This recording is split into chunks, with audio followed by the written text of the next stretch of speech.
On Christmas Eve, Arya was left out in the cold, locked outside in the snow by her own father, just for speaking her mind at dinner.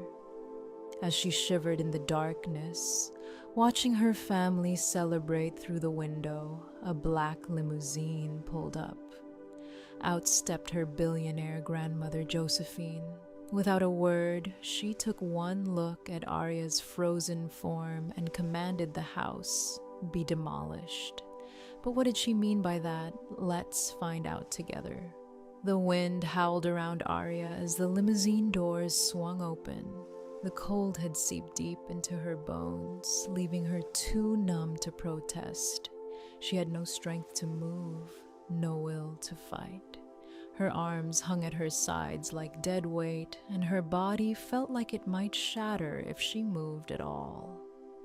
The two men in tactical black suits were quick, lifting her effortlessly from the snowdrift, their movements smooth and precise like a well-trained extraction team. They didn't even look at her as they carried her to the car. She was a casualty of something much bigger than this night, something far colder than the blizzard she'd been left to endure. The door of the limousine slammed shut behind her, sealing her in warmth and silence. The contrast was immediate. The heat from the car's interior began to thaw her frozen skin, but it was almost painful, like blood rushing back into limbs that had been forgotten. Arya's teeth chattered violently, her whole body shaking uncontrollably. She could barely focus, but when she finally looked up there, she was her grandmother, Josephine. Josephine wasn't the kind of grandmother who baked cookies or knit scarves. She was a woman who commanded the room without saying a word, and in that moment, she was everything. Arya wasn't. Arya, still shivering, barely able to hold herself together, sat across from Josephine, who looked at her with cold detachment, as if assessing a piece of property rather than a granddaughter. Her sharp eyes never wavered from the task at hand, and as Arya trembled, Josephine's lips barely parted her words, sharp and precise. Without a hint of sympathy, Josephine reached for a heavy wool trench coat sitting beside her and tossed it onto Arya's shoulders with an almost casual ease. The coat was warm, heavy, and a reminder of how much control Josephine held over the situation. It was a cloak of armor, more than warmth, a symbol of strength. "Put your arms through," Josephine commanded, her voice low and firm. There was no tenderness in her tone, no sign that she cared whether Arya was still freezing or struggling to breathe. The cold was nothing more than an inconvenience, a temporary obstacle. "Hypothermia is a boring way to die, Arya," she added, as if stating a fact. Arya fumbled with the sleeves, her stiff fingers too numb to cooperate. She couldn't think clearly, her mind clouded with exhaustion, pain and disbelief. She wanted to ask questions, to say something, but her body refused to listen. She was no longer a person, she was just a casualty, a witness to her own life as it crumbled away. Josephine watched her with that same calculated stare, not looking at her out of concern, but like someone watching a project unfold. And then, without warning, Josephine's words cut through the fog in Arya's mind, hitting her like a splash of ice-cold water. "You think this is about a turkey?" Josephine asked, her voice flat but piercing. Arya blinked, confusion momentarily overshadowing her suffering. Her mind was still struggling to catch up. "You think you're sitting here freezing because of a paltry critique?"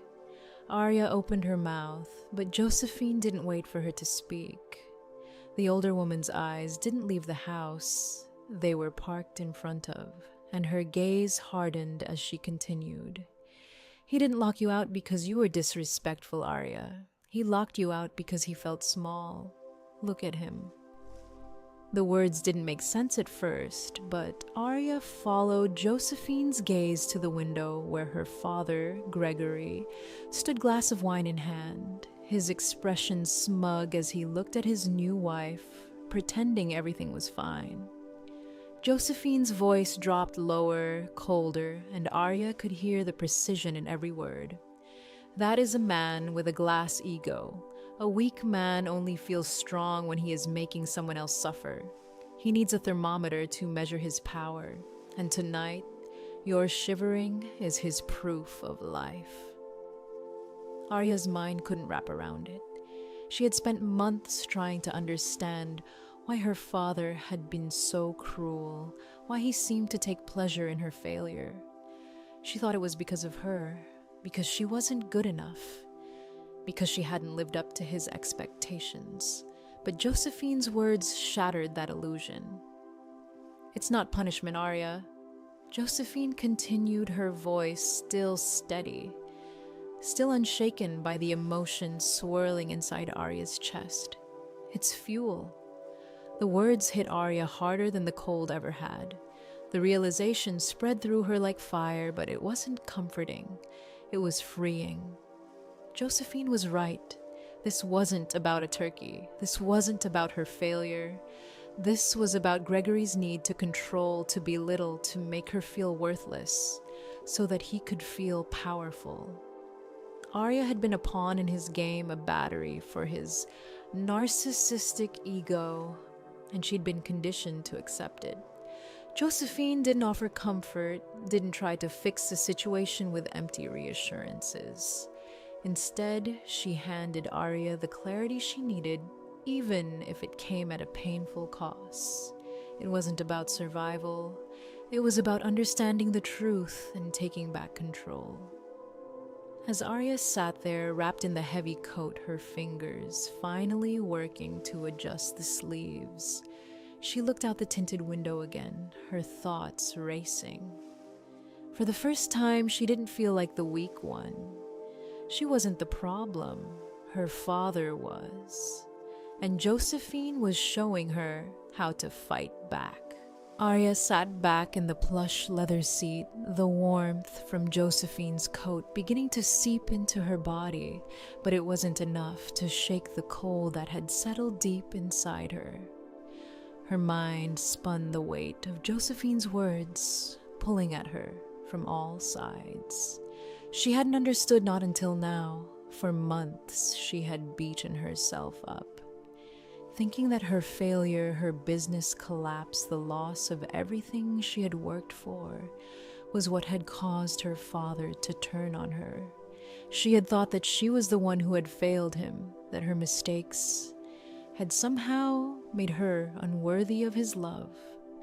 The powerlessness she felt was suffocating, but now Josephine's voice cut through the fog like a blade, leaving clarity in its wake. Josephine's eyes were unwavering, her expression cold and analytical, as though she were watching a chessboard unfold before her. "This isn't about you, Arya," she said again, her tone flat but unwavering. Her words had no room for emotion, no space for sympathy. It was as if Josephine had already seen the entire game play out in her mind, and now she was simply waiting for Arya to catch up. Arya could feel her heart pounding in her chest, the coldness creeping back into her limbs. But this time, it wasn't from the snow. It was from the realization that Josephine had been right all along. "It's not about your business," Josephine continued, as though reading Arya's thoughts.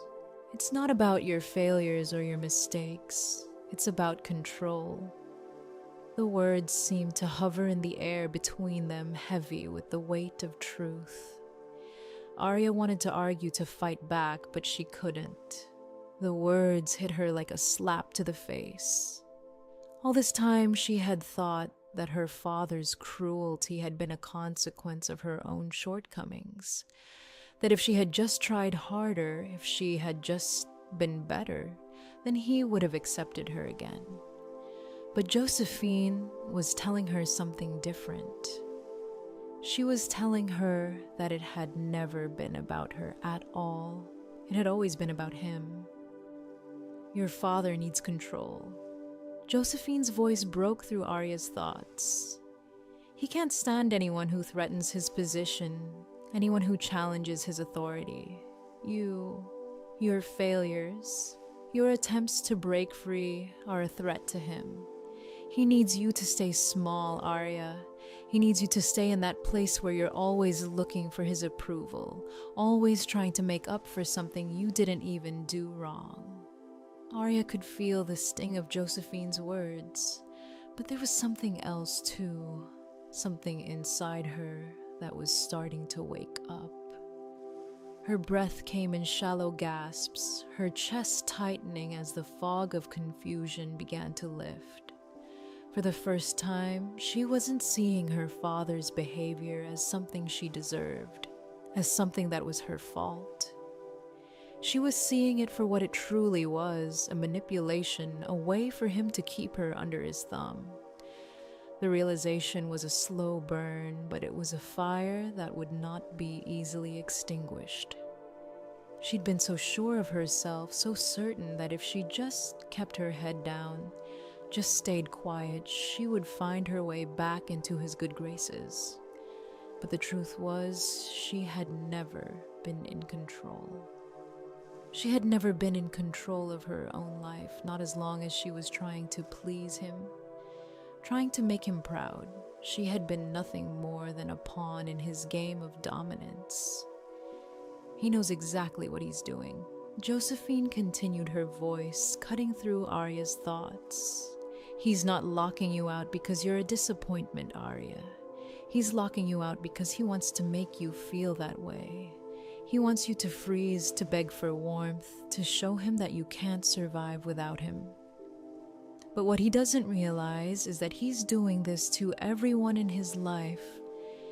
It's the way he operates. It's how he gets what he wants, by making you feel small, by making you think you need him. The weight of Josephine's words hung heavily in the air. Arya could feel the pieces falling into place one by one. It wasn't about her. It wasn't about her mistakes, her failures, or her shortcomings. It was about Gregory's need to feel powerful, to feel like he was in control of everything around him. He needed to make her feel weak so that he could feel strong. He needed to turn her into a victim so that he could play the role of the savior.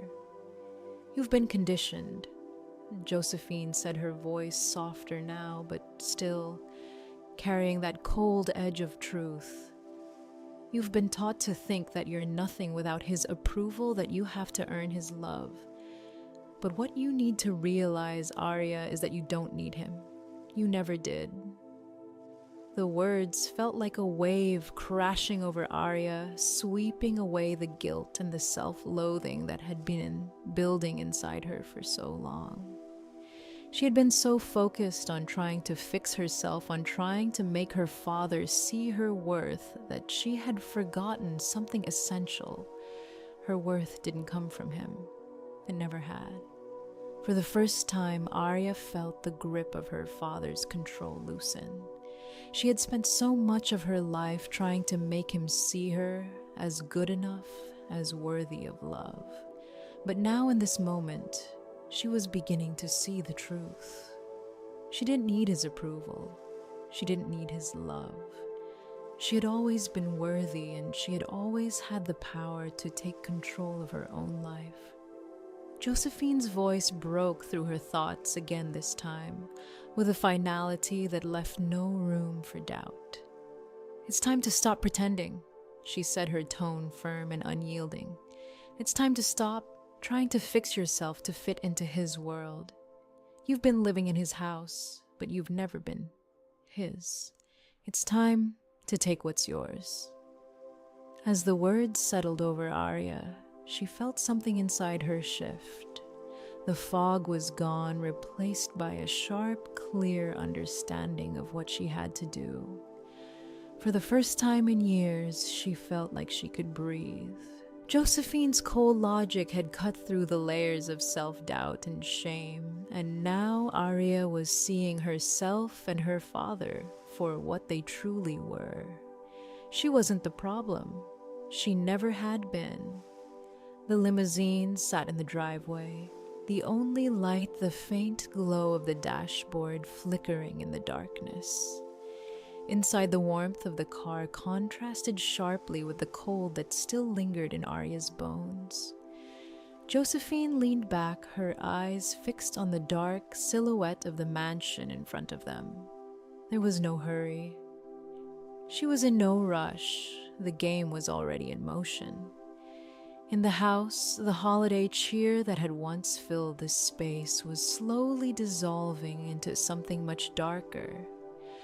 The soft golden glow of the Christmas tree lights flickered once, then twice, and then went out entirely.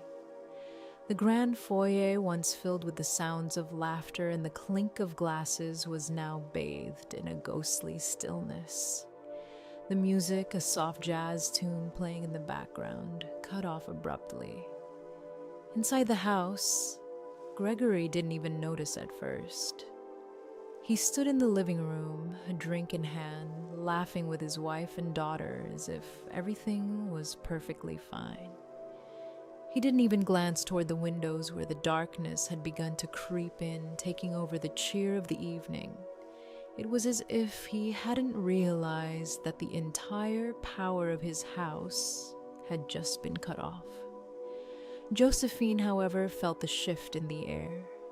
Her gaze never left the house as she observed her son, the way he was still so unaware of the depth of the situation, still wrapped in his delusions of control. She wanted him to feel it. She wanted him to understand that the power he had wielded over his family, over her, was slipping away. But she wouldn't do it with an overt show of force. No, Josephine was far too calculated for that.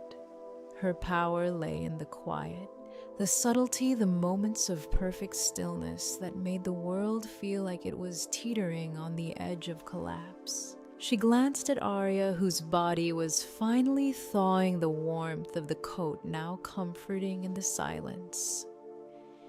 "We're not leaving yet," Josephine murmured. "I want him to see the car. I want him to know that the checkmate is already on the board before he even realizes we're playing chess." The words settled in the air, cool and purposeful. Josephine wasn't just watching the house. She was watching her son, watching for the exact moment when he would finally realize the power was gone. But she wouldn't give him that satisfaction yet. Not until he'd seen just how fragile his world really was. In the mansion, the silence grew heavier. The only sound now was the hum of the backup generator struggling to fill the void. The fireplace crackled in the corner, casting strange shadows on the walls. Inside, Gregory was still unaware of the growing tension, too caught up in his own version of the world to see how it was beginning to unravel. As the last flicker of light died, Josephine's eyes never wavered. She knew the game was coming to a head. Her son's arrogance, his belief that he could control everything, was about to face the harshest reality, and all he had to do was watch. The mansion, once alive with Christmas cheer, now felt like a tomb. The warmth of the season had been extinguished, and in its place there was only cold. The darkness that had swallowed the house mirrored the emptiness inside Gregory, and Josephine was content to let him think. He was still in charge for just a little while longer. The silence spoke louder than any words could. Josephine was waiting for the moment when Gregory would truly understand that the power had already shifted and there was nothing he could do to stop it. The atmosphere in the living room shifted as the silence grew unbearable. Gregory, still standing in the center of the room, was now acutely aware of the stillness that had settled around him. His mask of control, the one he wore so effortlessly, was starting to crack. The faint glow from the backup generator illuminated the room in harsh yellow light, casting deep shadows on the walls. Everything was sharp now, every detail laid bare, every lie exposed. Josephine moved toward the center of the room, her heels clicking against the polished floor, each step deliberate and full of purpose. Arya watched her grandmother with a mix of awe and apprehension. There was something almost predatory in Josephine's movement, her eyes cold and focused, every motion a part of a larger strategy. She stopped just in front of Gregory, who for the first time that night looked uncertain. Josephine didn't need to say a word. With one swift motion, she reached into the briefcase that Mr. Vance had been holding and pulled out a thick document. It was heavy, the kind of document that felt important just by the weight of it. She didn't look at Gregory as she held it up, letting the cold silence drag on for just a beat too long. "You don't own this house, Gregory," Josephine said, her voice cutting through the tension. Her words were calm, almost too calm. It was a statement, not a question. It was a truth, one that she had known for years, and now for the first time she was sharing it with him. Gregory's expression flickered just for a moment before he recovered.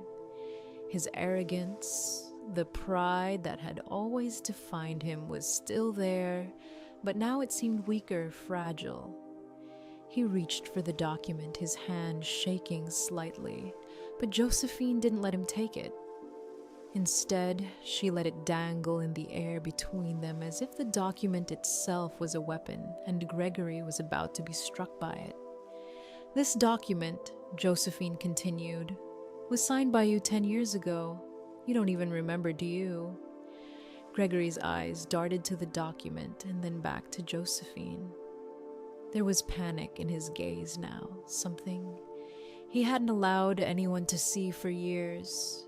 He had always been the one in control, always the one with the power. But now, in front of his mother and his daughter, everything he had built was crumbling. His empire, his carefully constructed world was built on a lie, and he was starting to realize it.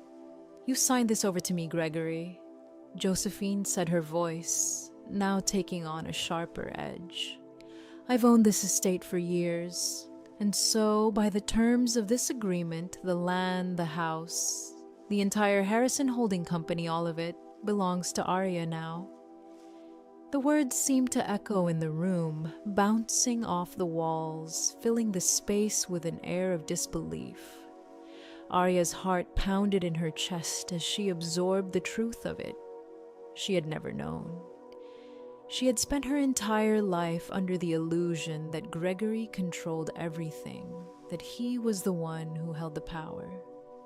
But now in front of her, the veil was lifting, and she was seeing him for what he truly was, a man who had been living in borrowed time, a man whose wealth and status had been propped up by deception. Gregory's face went pale. His eyes flicked to the document in Josephine's hand, then back to Arya, as if hoping, no praying, that it wasn't true. But it was. The words were written in black ink, cold and permanent. He didn't own the house. He never had. "Happy birthday, Arya," Josephine said softly, her eyes meeting her granddaughter's for the first time. There was a brief moment of warmth there, something almost tender, but the moment passed quickly, replaced by the cold, calculating look that had defined Josephine for as long as Arya could remember. Gregory's arrogance faltered completely. His hands trembled as he reached for the document, but his fingers didn't even make it to the paper. He stopped staring at it as if he couldn't believe what he was seeing. "No," he whispered, his voice cracking. "No, this can't be." He shook his head, trying to make sense of it, trying to process the reality that his life had been built on a lie. "You're lying," he spat, his voice growing louder, more desperate. "This is a forgery, a lie."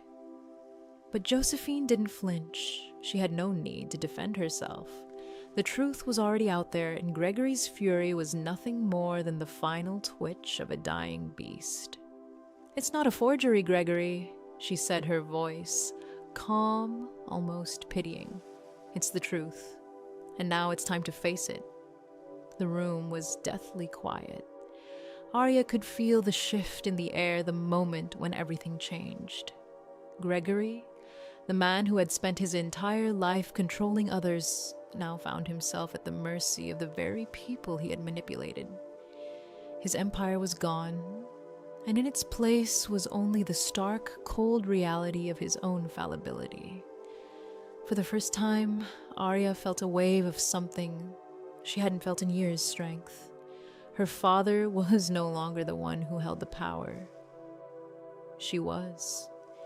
Josephine's words, her cold-cutting logic, had given her the clarity she needed. She'd been living in a lie, yes, but now that lie was exposed, and in its place was the truth.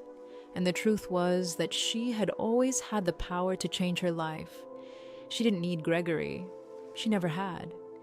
As she watched her father crumble, Arya felt the last of the chains that had bound her to him snap. This was her moment. This was her chance to take control. The room was thick with tension as Josephine's words lingered in the air. Gregory, still reeling from the collapse of his world, looked to the people around him as though hoping for some kind of salvation, but no one came to his aid. Patricia stood by her face, pale and tight, clutching at her pearls, trying to maintain some semblance of dignity. Reese, the ever-distant stepsister, sat frozen on the couch, her eyes wide with a mixture of fear and awe. The walls seemed to close in on them, the cold, biting silence of the house now mirroring the cold that had once been Arya's prison. Josephine's eyes flicked to the door, then back to her son. Her lips curled ever so slightly, the faintest trace of satisfaction in her expression. She didn't need to say a word. The look in her eyes spoke volumes. Gregory's time was up. The era of his dominance, his control had ended. She stood tall. The weight of the situation settled firmly in her posture, a quiet authority that dwarfed her son's fading bravado. "You're leaving Gregory?" Josephine said, her voice unwavering. "Now." Gregory stood frozen disbelief, still gripping him like a vice. He wanted to protest, wanted to fight back, but his words caught in his throat. This wasn't the kind of battle he was prepared for. The room had turned against him, and all his power, all his arrogance now seemed as fragile as glass. The security team, the silent presence that had always been a reminder of Gregory's control, moved in without hesitation. They didn't need to be told. They had been waiting for this moment, standing like shadows at the edges of the room, waiting for the signal. And when it came, they moved with the precision of a well-rehearsed routine. "No," Gregory began, his voice cracking, but he was met with no sympathy. The guards didn't flinch. They weren't there to negotiate. They weren't there to listen. They were there to remove him, and that's exactly what they did. "This is my house," Gregory shouted as they approached, but his words fell flat, echoing uselessly off the walls. His once commanding voice, the voice that had demanded obedience from everyone in this room, now sounded small. His hands trembled as he reached for the door frame, trying to steady himself. But it was no use. The guards, efficient and unmoving, grabbed him by the arms and began to drag him toward the front door. Patricia screamed, her voice high-pitched and frantic as she followed them, clutching her purse like a shield. She too tried to hold on to the last remnants of their old life, but the house was slipping away from them, the final threads of control unraveling. Reese stumbled out behind them, glancing nervously between Arya and the door, her face pale with fear and disbelief.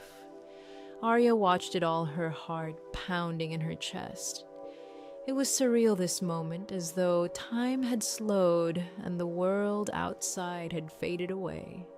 But as they were ushered out into the cold, Arya felt something shift inside her. Her father, the man who had once controlled her every move, was now nothing more than a figure stumbling into the very snow that he had once forced her to endure. It was poetic almost. The cold that had been his weapon against her now became his punishment. The same cold that had once frozen her heart now engulfing him. As the door swung shut behind them, Arya stood still for a moment, breathing in the silence of the room. For the first time, she felt a weight lift off her shoulders. She wasn't the scared little girl anymore. She wasn't the daughter who had to beg for love for approval. Josephine stepped forward, her presence steady and unyielding. She turned to Arya, her eyes filled with approval, though she didn't speak. She didn't need to. In that moment, Arya realized that she had reclaimed her life. She had taken back control not through anger, not through violence, but through clarity. She had learned the truth, and in doing so, she had broken free. She wasn't a victim anymore. She was a survivor. She was the one who had outlasted the storm, who had weathered the cold. And as she stood there, watching the fire in the hearth burn bright and steady, she felt the first true warmth in her soul, a warmth that had been hers all along.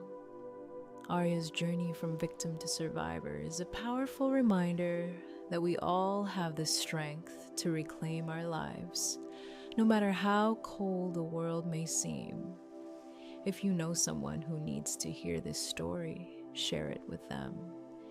And if you found strength in Arya's transformation, consider liking and subscribing. Together, we can continue to find empowerment in the toughest of moments. Remember, survival isn't just about enduring, it's about thriving after the storm.